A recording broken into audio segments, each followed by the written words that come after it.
Wir sind an einem der größten Canyons der Welt, dem Cotahuasi Canyon in Peru.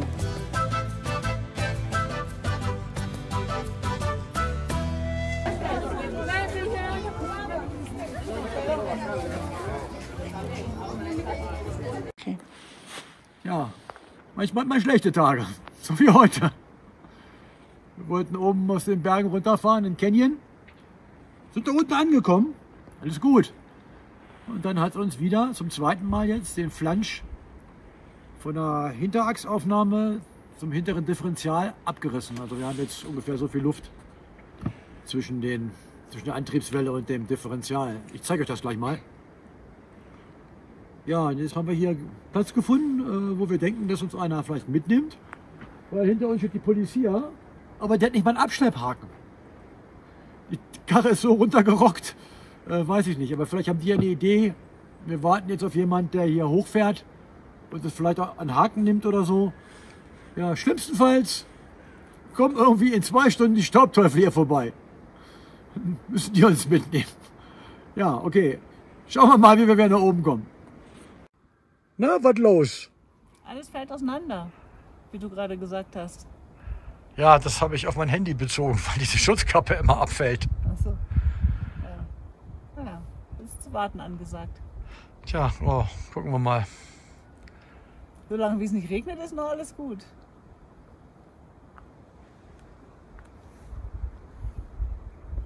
Sieht nicht nach Regen aus. Nachdem wir gut 1 Stunde gewartet hatten, schleppte uns ein netter Peruaner mit nach oben. Ich frage, ob Detlef bereit ist. Detlef ist immer bereit und zu allem. Erst später am Abend sind die Staubteufelchen zu uns gestoßen. Na, da hätten wir lange warten können. Südlich von der Ortschaft Cotahuasi kann man auf einer abenteuerlichen Strecke bis auf den Grund des Canyons fahren. Und wir lassen uns das nicht entgehen. Da ist aber nicht viel Platz da oben.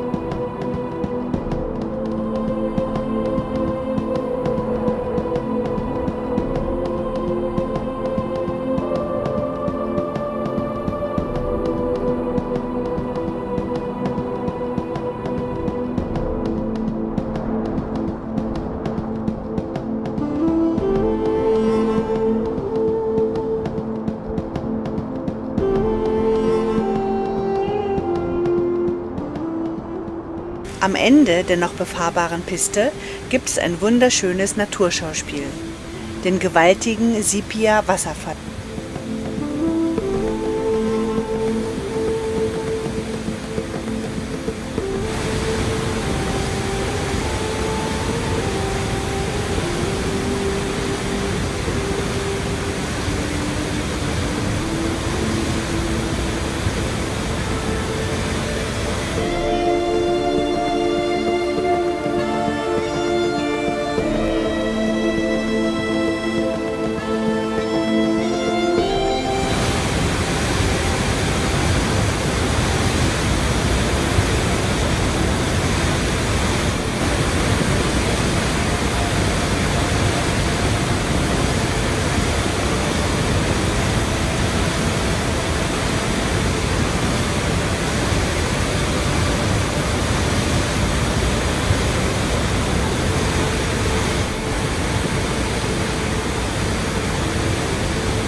Gemeinsam mit den Staubteufelchen durchqueren wir den Cotahuasi Canyon in Richtung Colca Canyon.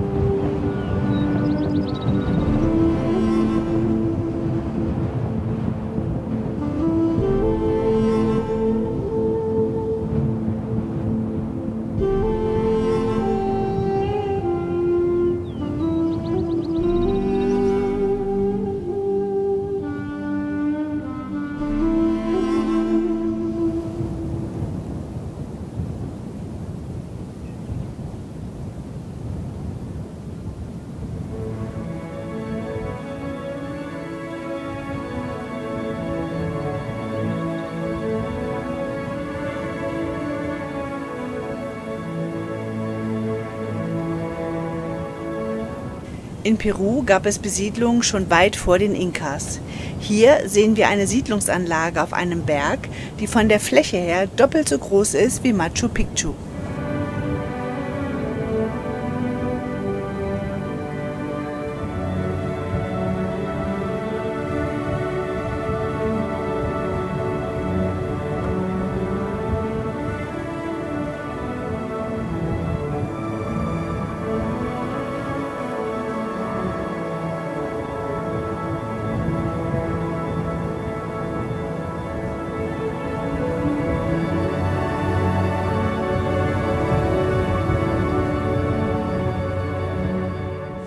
Wir sind im Colca Canyon angekommen. Hier gibt es eine besondere Stelle, von der aus man morgens und abends Kondore beobachten kann.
Es geht noch einmal richtig hoch hinauf.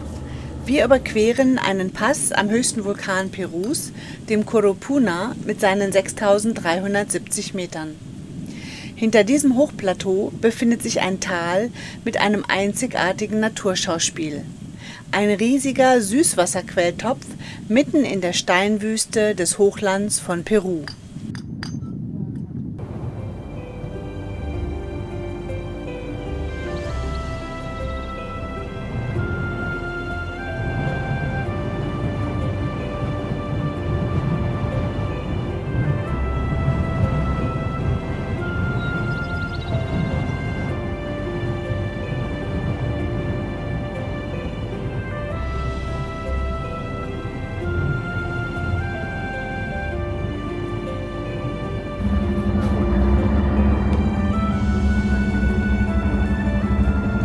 Durchgefahren.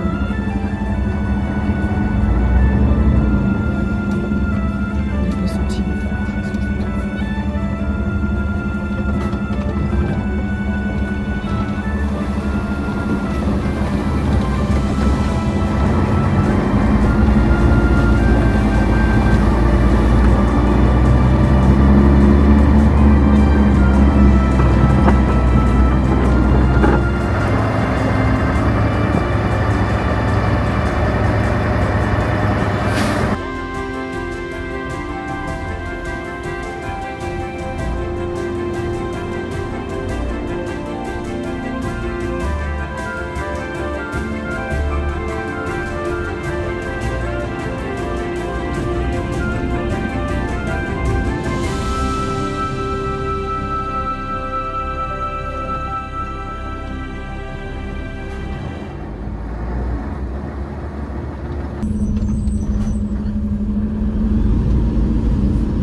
Nach gut einem Tag Offroading erreichen wir ein wunderschönes Tal.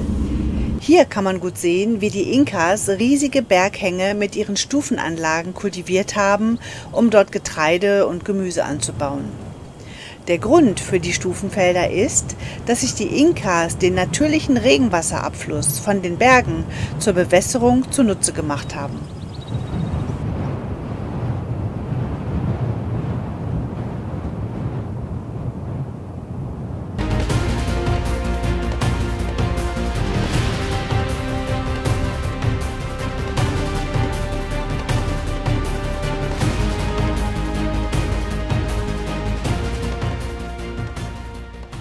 Die Süßwasserquelle liegt ein wenig abseits der normalen Straße und auf einer abenteuerlichen Piste geht es tief hinein in eine bizarre, unwirkliche Landschaft. Und hier in dieser Wüste soll es eine Süßwasserquelle geben?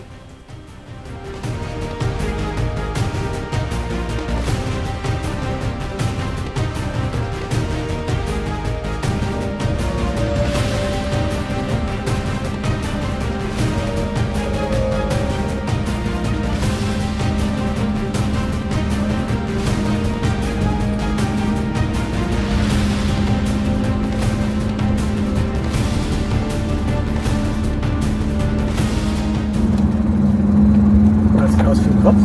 Ja, aber so ein Löwenkopf oder was, ne?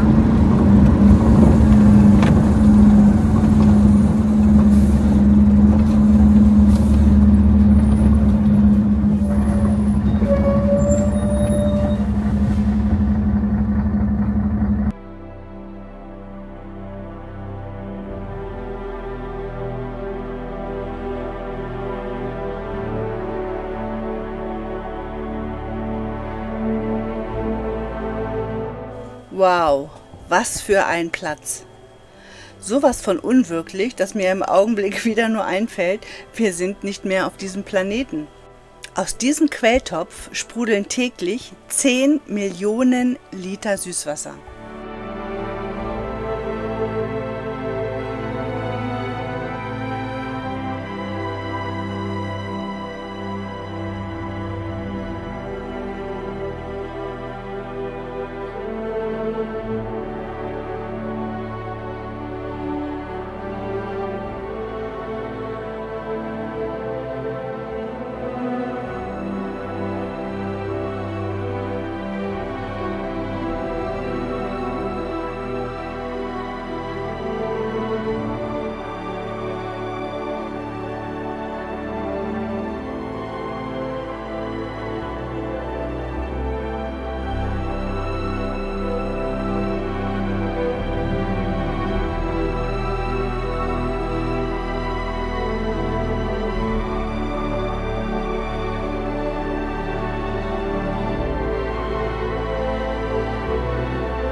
Wir nutzen die Gelegenheit, um unsere Frischwassertanks aufzufüllen, ein wenig rein Schiff zu machen und schwimmen zu gehen.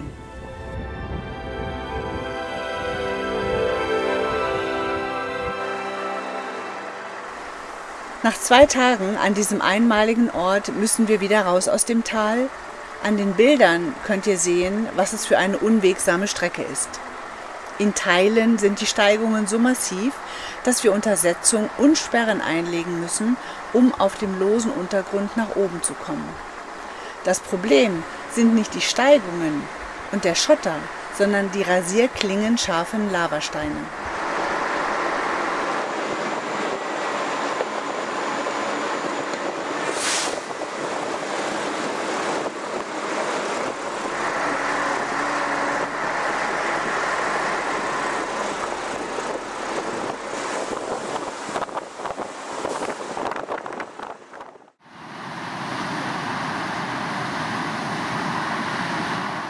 Diese Landschaft hier ist gespickt mit Naturschauspielen. 6000er Vulkane, Süßwasserquellen in der Wüste und aktiven Geysiren.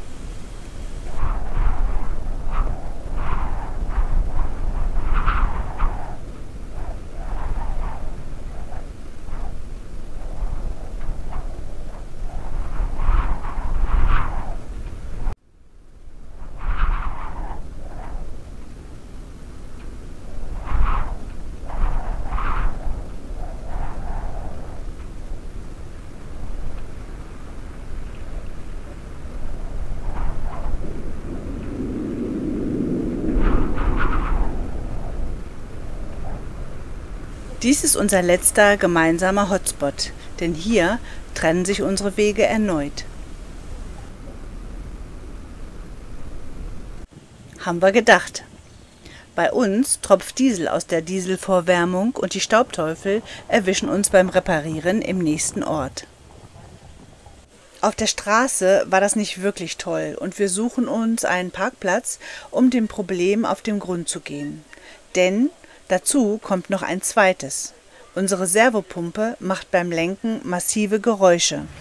Kühlwasser, Dieselwärmetauscher hat auf gut Schwäbisch geseicht. Getropft. Ja gut, den haben wir jetzt überbrückt. Stillgelegt. Genau. Wieder dicht. So, jetzt haben wir die Schellen nachgezogen von der Saugleitung. Von der Lenkung. Irgendwie scheint sie Luft zu haben. Und vielleicht war die Luft nicht eingesperrt, sondern die besorgt sich immer neue Luft. Müssen wir jetzt immer nochmal hochpumpen, nochmal hoch machen? Genau, und dann probieren wir es nochmal. Dann probieren wir es nochmal. Tipptopp. Also Schellen, jetzt gießen wir erstmal nochmal ein bisschen Flüssigkeit rein, wa? Ja. Cool. Ich finde das so geil, wenn man zwei so kompetente Mechaniker hat. Es ist Die haben keine Ahnung, wir tun nur so. Das Problem mit der Servopumpe konnten wir leider nicht lösen und so müssen wir die folgende Strecke mit einer maroden Servopumpe in Angriff nehmen. Ganz wohl fühlen wir uns bei dieser Angelegenheit nicht, aber die nächste Gelegenheit, an ein Ersatzteil zu kommen, ist 400 Kilometer entfernt.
Ja, die Strecke ist schon knirsch und die Passagen sind mit unserem 2,50 Meter breiten 12-Tonner schon extrem eng.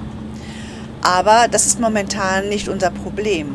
Die Geräusche unserer Servopumpe machen uns mehr Sorgen.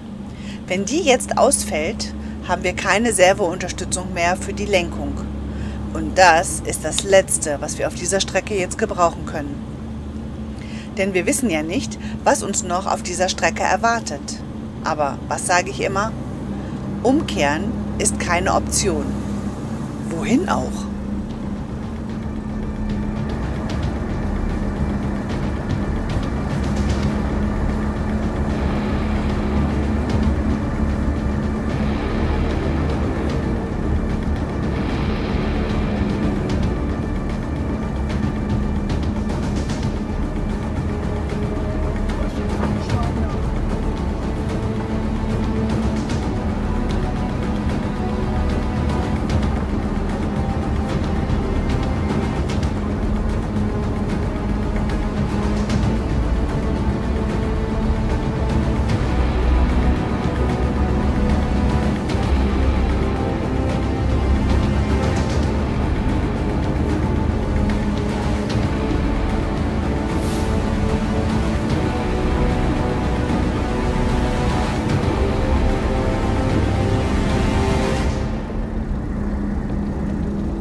jetzt für ihn machen?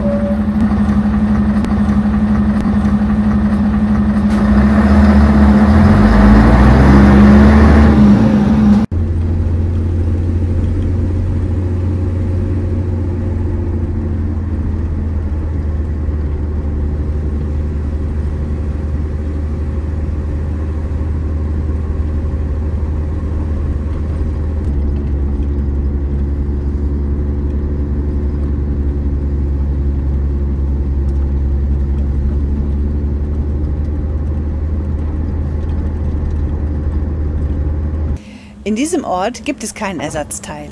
Aber wir kaufen hier nochmal 3 Liter Servoöl, denn Detlef hat da noch eine Idee.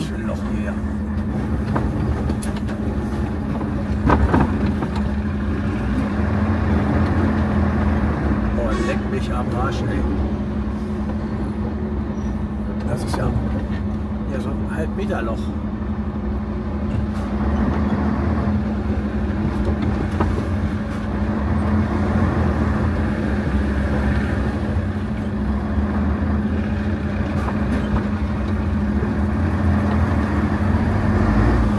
Noch so ein Ding.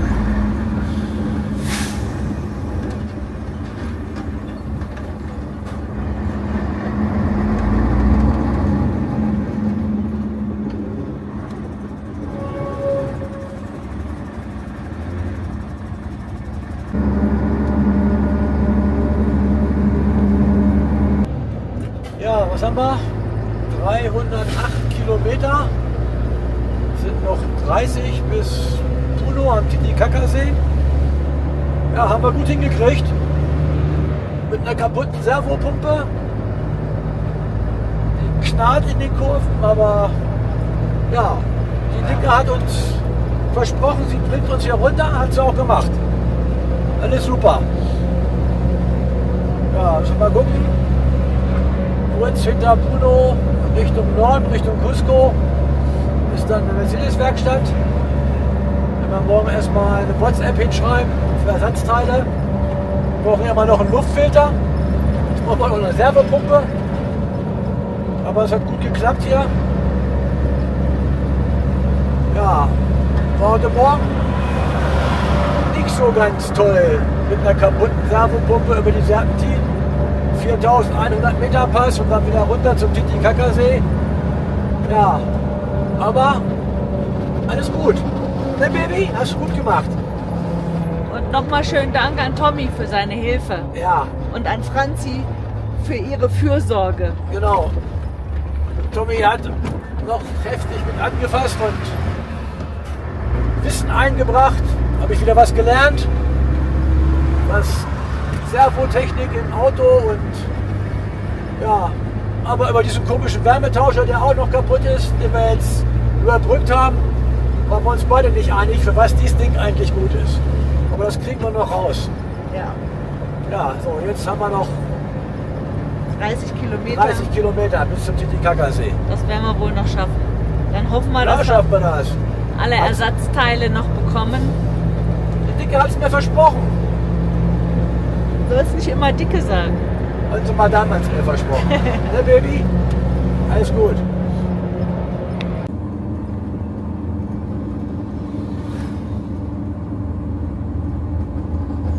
Wir haben Puno am nördlichen Teil des Titicacasees erreicht. Von hier aus wollen wir uns die schwimmenden Dörfer anschauen.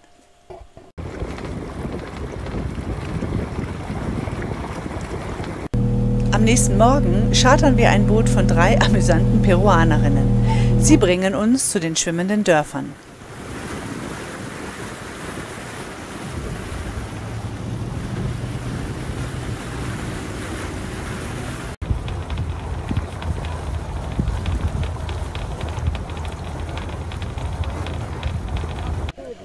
Die Inseln für die schwimmenden Dörfer bestehen am Anfang aus 2x2 Meter großen, abgestochenen Schilfpaketen, wie wir sie hier im Hintergrund sehen können.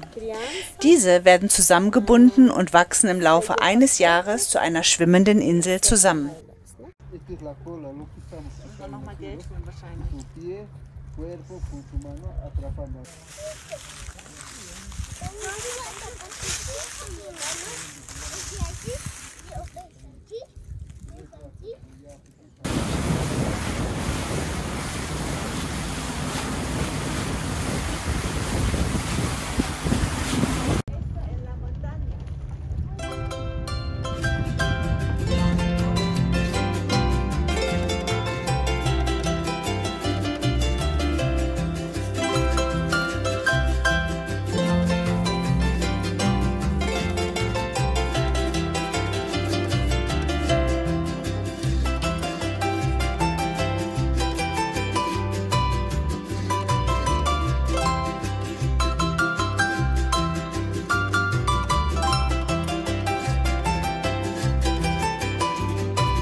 Hier sehen wir den Transport von frisch abgestochenen Schilfpaketen für eine neue Insel.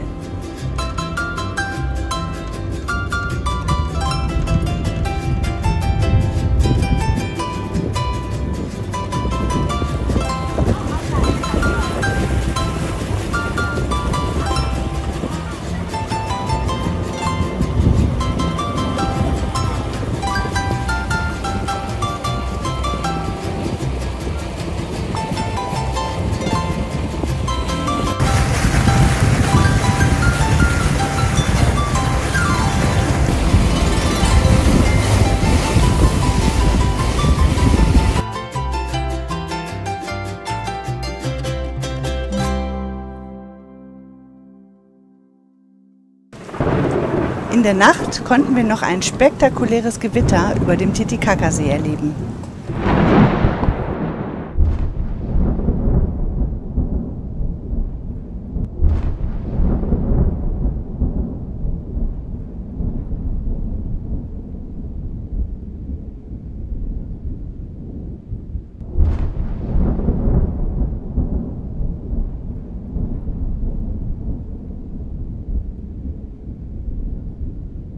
Ja, Glück gehabt. Wir haben hier eine kleine Schlosserei gefunden und er schweißt mir jetzt meine Hinterachse wieder zusammen.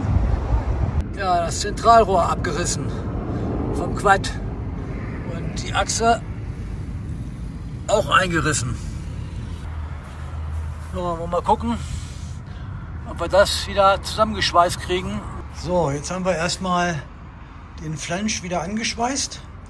Und jetzt machen wir noch 2 Verstärkungshalbschalen außenrum, damit die Schweißnaht nicht wieder reißt, weil das ist ziemlich marode, das Stück Rohr.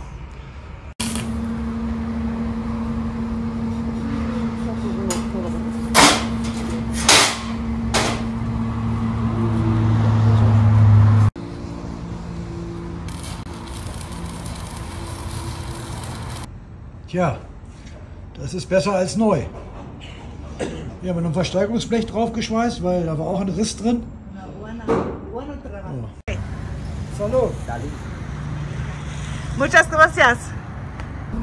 Mit das Abschleppen hat das hinten den Flansch, wo die Hinterachse festgeschraubt wird, auch nochmal zerrissen. Die ganze Schweißnaht hat sich gelöst durch das Schleppen. Und ja, habe ich jetzt eben gerade festgestellt. Jetzt bereiten wir jetzt noch schnell den Flansch wieder fest, damit die Hinterachse sich nicht wieder verdreht, weil der reißt nach 5 Kilometern wieder abgerissen. Nachdem unser Quad wieder repariert war, hat Detlef auch das Problem mit der Servopumpe gefixt. Der Ansaugschlauch der Pumpe war porös und hat dadurch Luft ins System gezogen. Detlef hat den Schlauch getauscht, neues Servoöl drauf und alles wieder gut. Sind auf dem Weg nach Cusco. Aber vorher machen wir noch einen Abstecher zu den Regenbogenbergen. Das heißt, wir müssen uns erstmal auf 4.800 Meter hocharbeiten, denn hier liegt der letzte Parkplatz. Von da aus geht es nur noch zu Fuß weiter, und zwar auf 5.200 Meter.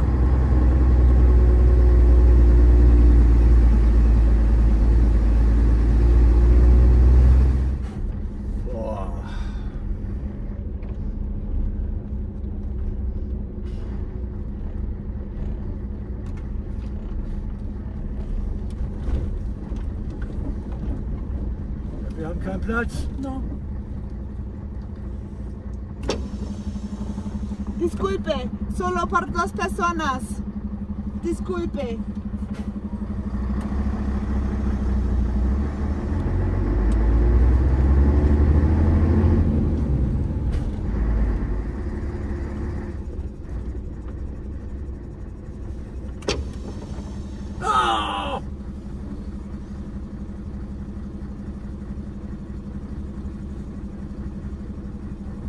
Passiert.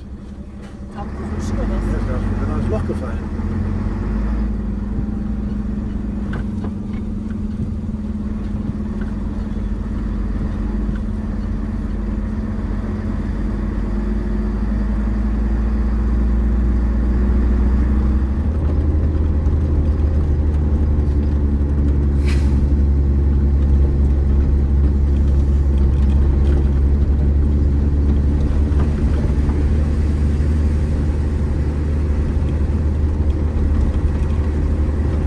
Am unteren Parkplatz angekommen, waren es jetzt noch von 4.800 auf 5.000 3 Kilometer zu Fuß.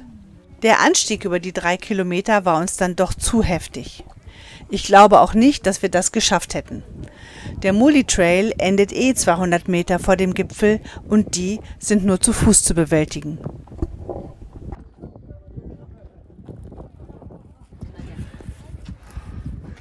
Okay, 2 Pferde.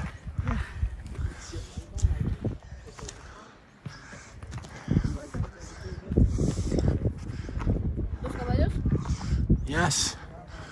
Caro? Kannst du mal fragen, was es kostet?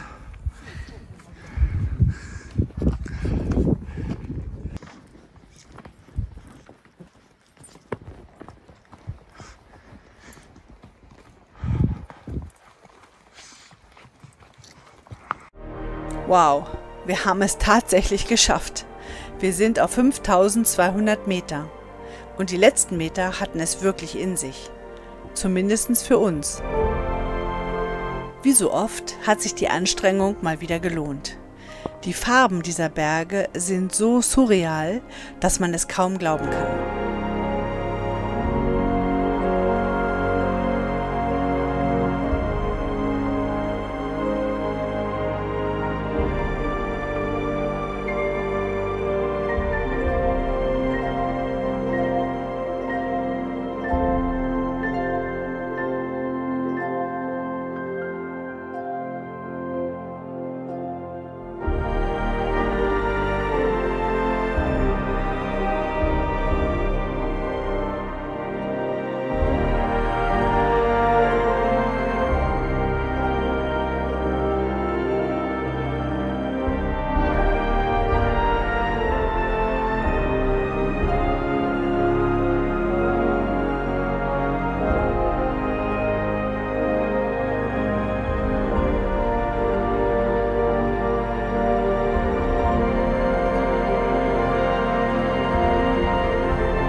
Auf dem Weg nach Cusco passieren wir noch ein paar Städte mit dem obligatorischen peruanischen Verkehrschaos und Straßen mit Schlaglöchern so groß wie Bombenkrater.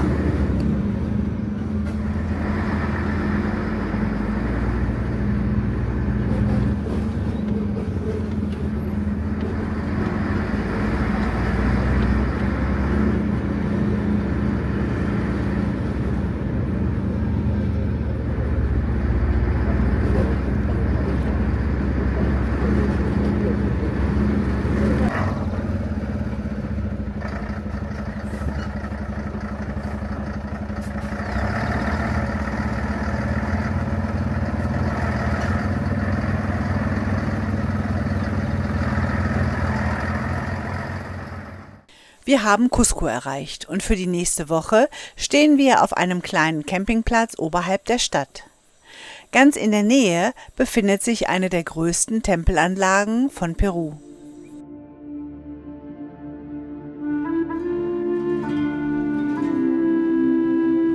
Sacsayhuaman ist eine der bedeutendsten Inka-Festungen.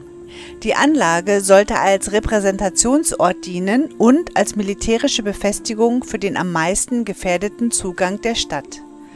Als Erbauer der Städte galten die Inka, Pacha, Cutec, die Yupanqui und die Tupac Yupanqui. Die Bauzeit betrug 70 Jahre in der zweiten Hälfte des 15. Jahrhunderts. An der Anlage sollen ca. 20.000 Menschen gearbeitet haben. Die zyklopischen Mauern sind 600 Meter lang, wobei die untere Mauer 9 Meter, die mittlere Mauer 10 Meter und die obere Mauer 5 Meter hoch sind. Die Steine wurden von einem 20 Kilometer entfernten Steinbruch hierher transportiert und fugenlos aneinandergefügt. Die Tore wurden im Angriffsfall mit tonnenschweren Steinen verschlossen.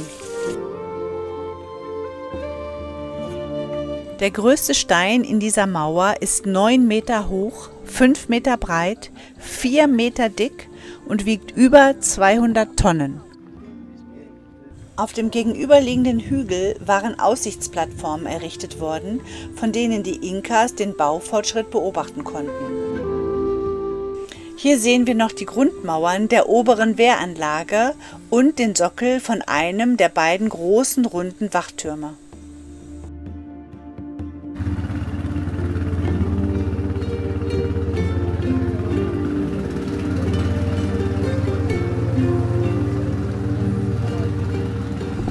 Wir sind mit dem Quad in Cusco unterwegs und erleben das übliche Verkehrschaos. Rote Ampeln zählen hier nicht. Es wird einfach drauf losgefahren.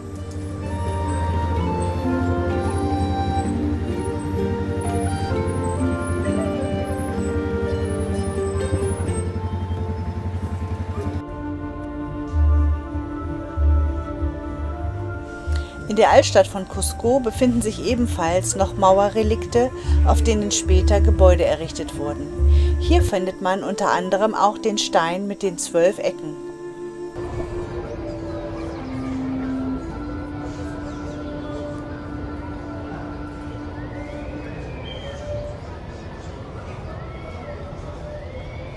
Wir sitzen auf der zentralen Plaza in Cusco und erleben noch einen religiösen Umzug.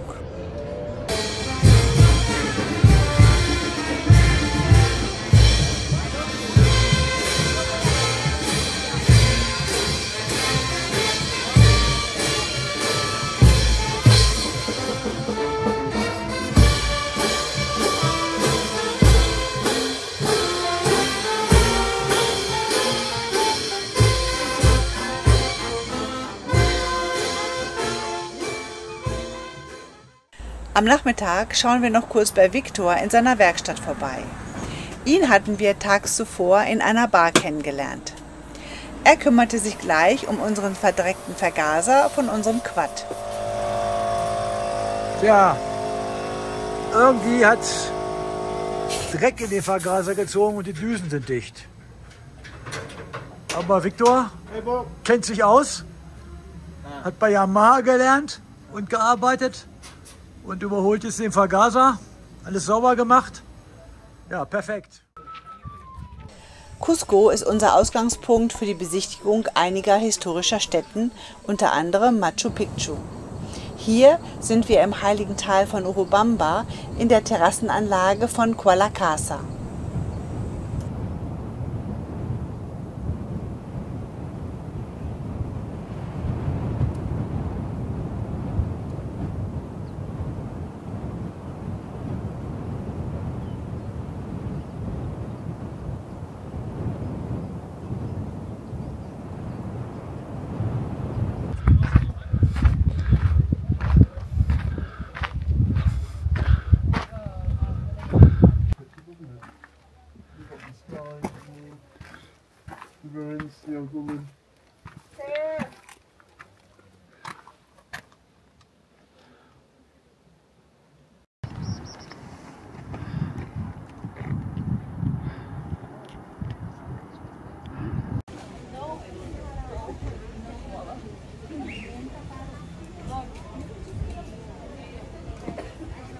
Wir sind am Bahnhof von Ollantaytambo. Hier beginnt unser Touri-Abenteuer nach Machu Picchu. Von hier aus geht der ganze Besucherstrom in Gruppen zum Bahnhof, denn von hier fährt der Zug nach Aguascalientes, die Stadt am Fuß der Festungsanlage.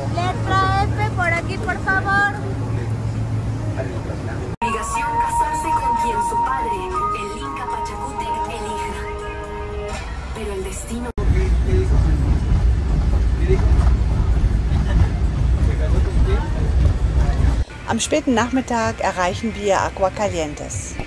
Das Problem, das uns jetzt bevorsteht, ist folgendes. Die nächsten Online-Reservierungen wären erst in 2 Monaten wieder verfügbar gewesen und es gab nur eine einzige Chance, Tickets für den nächsten Tag zu ergattern, indem man sich 5 Stunden in eine Schlange vor dem Ministerium für Tourismus anstellt. Denn nach 22 Uhr werden dort für den nächsten Tag die Restkarten verkauft. Es gab an diesem Abend noch 35 Karten und wir hatten das Glück, in der Schlange auf Platz 21 zu stehen. Hinter uns standen aber bestimmt noch 100 weitere Menschen. Während unserer Wartezeit zog ein großer Tross feiernder Menschen durch die Altstadt, was unsere Wartezeit etwas aufmunterte.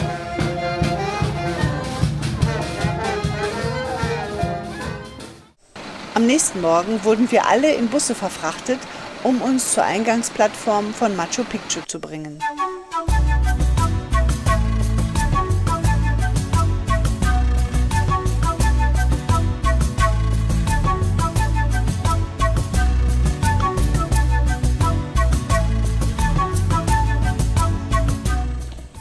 Die Anlage ist von ihrer Lage und ihrem Aufbau her sehr beeindruckend.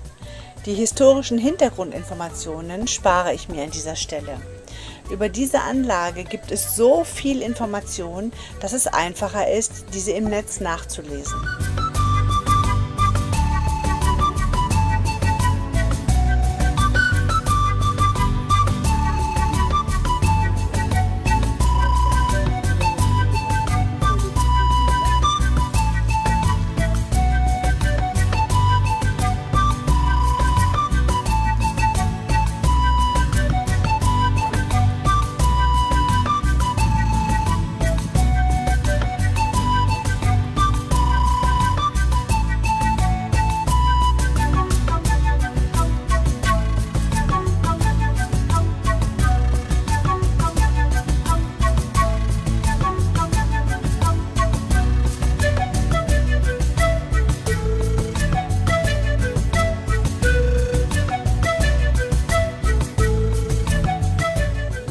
Eine Sache würde ich aber doch noch gern erklären. In der Anlage befindet sich ein Steinmonolith, mit dem man an dieser Bergkette den Sonnenstand und die Jahreszeiten ablesen kann. Dieser Einschnitt heißt deshalb auch Sonnentor.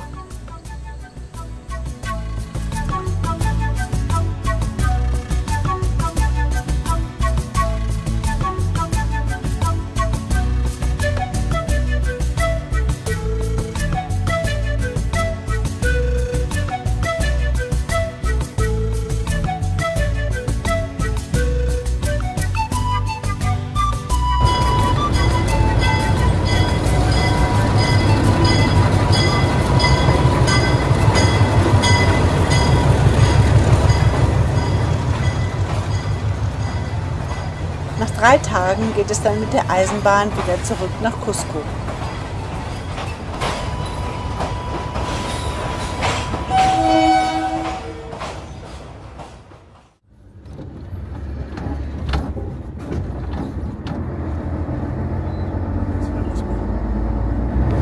Okay, wir haben uns gerade durch Cusco gekämpft, durch den frühmorgendlichen Verkehr. Und müssen jetzt noch einmal einen Pass von 4500 Metern überwinden und sind dann hoffentlich in den Tropen, weil wir jetzt auf dem Weg nach Brasilien sind. Peru liegt hinter uns und wir sind schon ganz gespannt, was uns dort erwartet.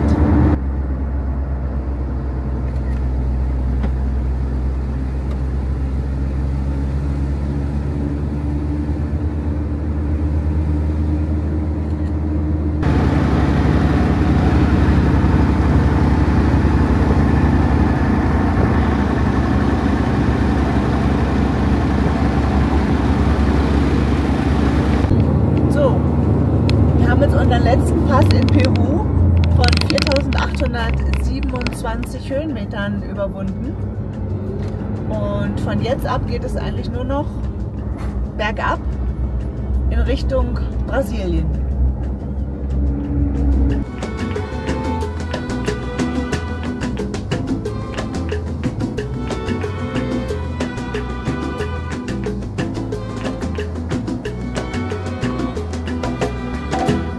Auf dem Weg zur brasilianischen Grenze geht es vorher noch einmal durch den peruanischen Regenwald, bevor wir in Japari, den Grenzort zu Brasilien, erreichen.